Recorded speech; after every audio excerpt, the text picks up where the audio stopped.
The day is finally here. The Toronto Raptors return to regular season basketball. So in today's video, we're going to cover what to expect from the team this season and why the Raptors might be the biggest sleeper in the league. Let's get into it.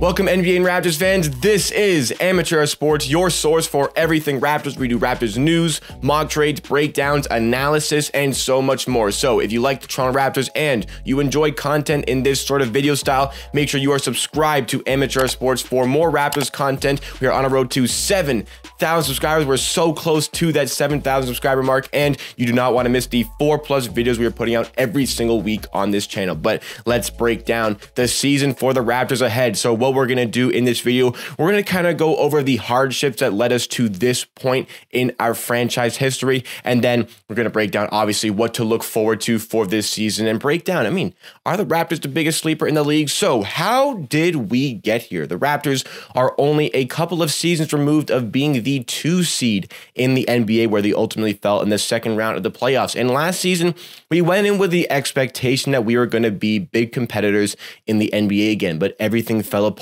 in a season from absolute hell, where the Raptors had to play every single game away from home, as they had to play their home games in Tampa Bay, where the crowd typically was cheering for the other team or non-existent at all in the stadium. So the Raptors did have a lot of problems playing there, which led them to tanking, which got them in the end the 7th worst seed, which luckily got us the 4th overall selection and landed us our sweet prince Scottie Barnes, who looks towards a new rookie season. So all of those hardships have made this team really hungry. I felt like maybe sometimes when you're just winning and winning and winning, which the Raptors were doing, they were making the playoffs every single year. They were typically a high seed in the playoffs every single year. They're only a couple years removed of being NBA champions, for Christ's sake.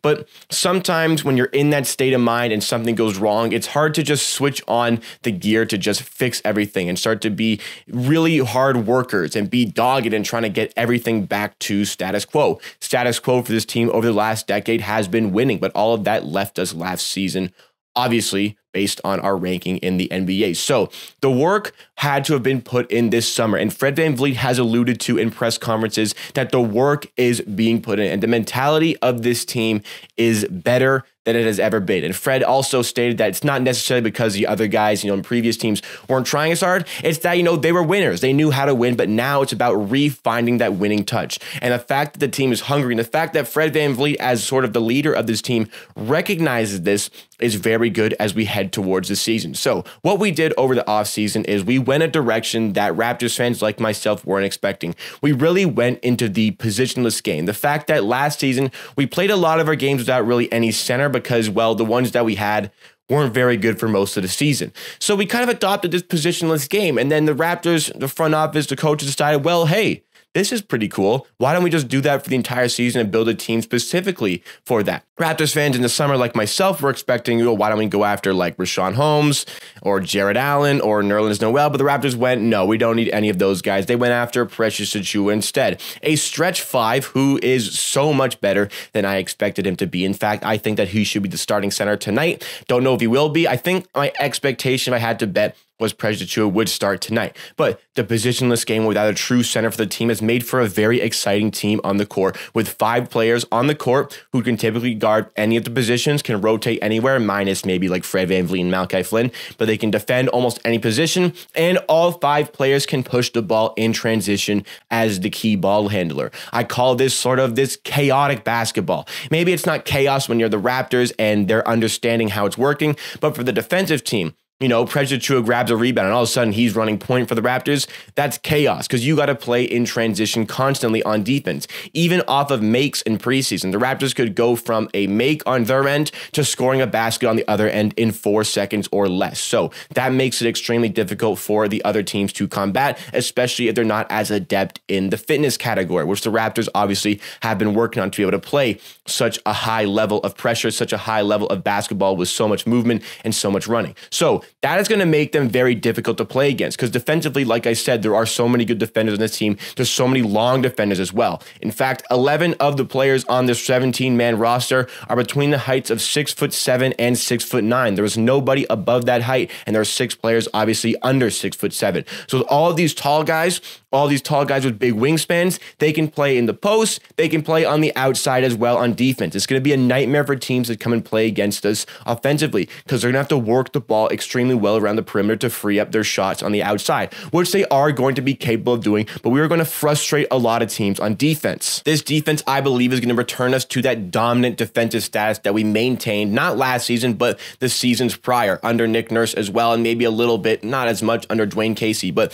the fact is, with Nick Nurse, we have been such a good defensive team, and we are going to return to that this season, I believe, because there are the pieces here to aid us with those rotations on defense that Aaron Baines and Alex Len could not quite keep up with. So defensively, I think we're going to look really good. Offensively is where I see maybe a little bit more problems, but the Raptors have really eased a lot of my nerves going into this season. I thought that outside shooting was going to be a problem for this team, but the fact that OG Anunoby has grown so much as a shooter, Scottie Barnes' jump shot looks well further progressed than I would have expected it to at this point, and Precious Achiuwa has showcased that he still has a shooting touch that he displayed at the University of Memphis that Miami would not let him use in the NBA. But this team has the tools offensively and has the tools defensively. What they still lack is maybe that closer for those late game situations. I think we are going to see that for this season, but in a lot of situations last season, they were able to surprise bigger teams with their ability to be that underdog. And that underdog mentality is what I love about this team. And it's not really, I don't like being the underdog, but it's nice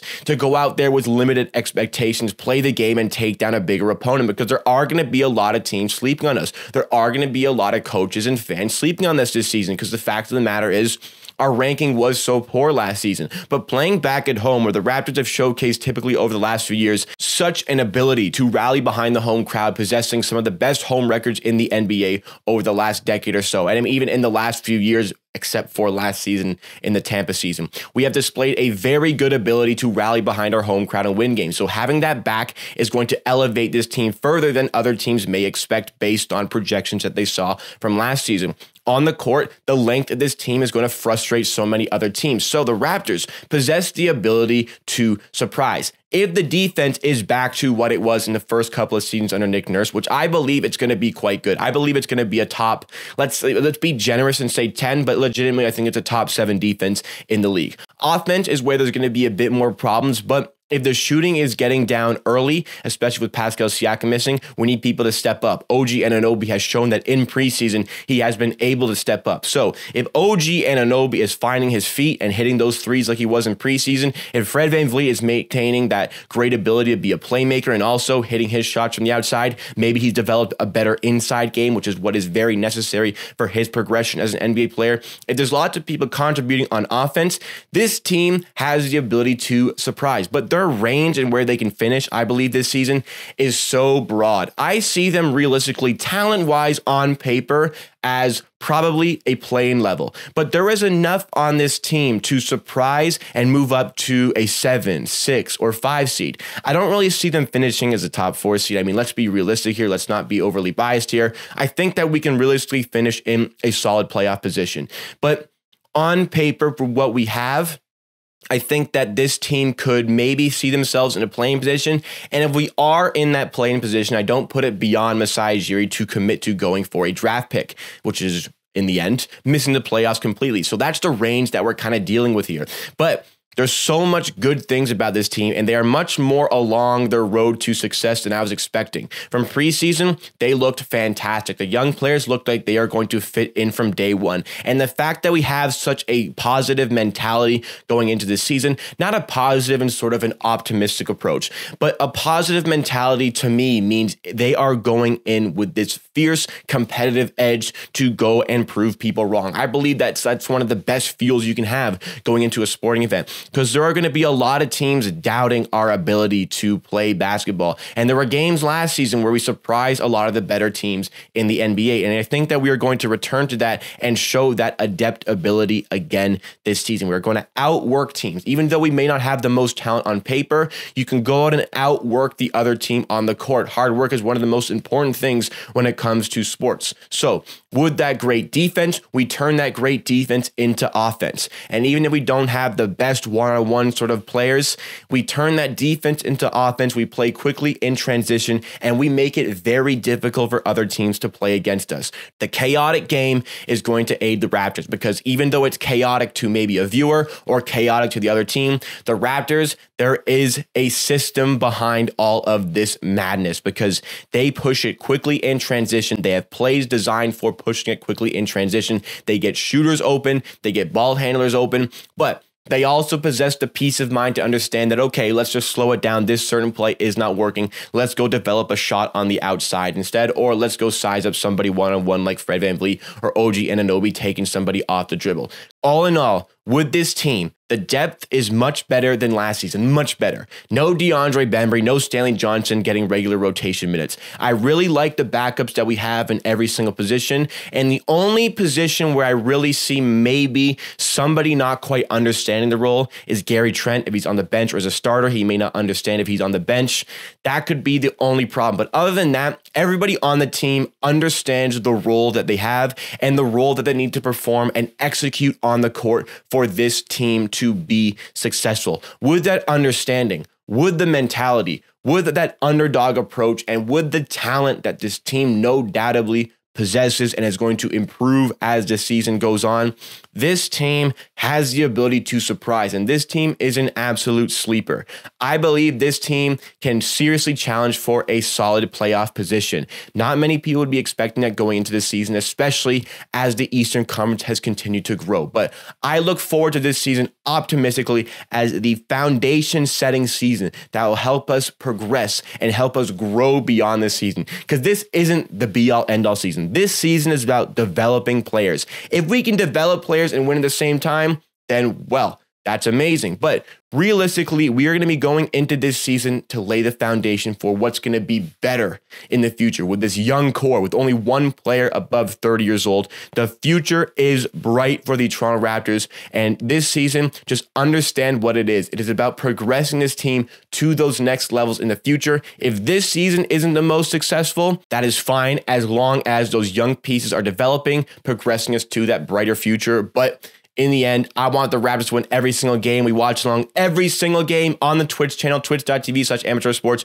I do a live play-by-play and a watch party for every single game. Make sure you're there with the link in the description. Where do you think the Raptors will finish in the Eastern Conference this season? I want to hear your thoughts and opinions in the comments down below. Comment their seed. Where are they going to finish? But that's it for me for today. Thank you so much for watching. Be sure to like the video if you did enjoy. It goes a long way to helping us reach new viewers. And subscribe to Amateur Hour Sports. We're so close to 7,000 subscribers. Let's hit that checkpoint, and that monumental checkpoint that is today. You can help us out by subscribing. The link's next to me. Other channels you can check out that I also am in possession of: the vlog channel, the highlight channel from our Twitch streams, and another video you may like. At the end of the day, believe what I say. If you disagree, that is okay. We'll see you again next time for another video.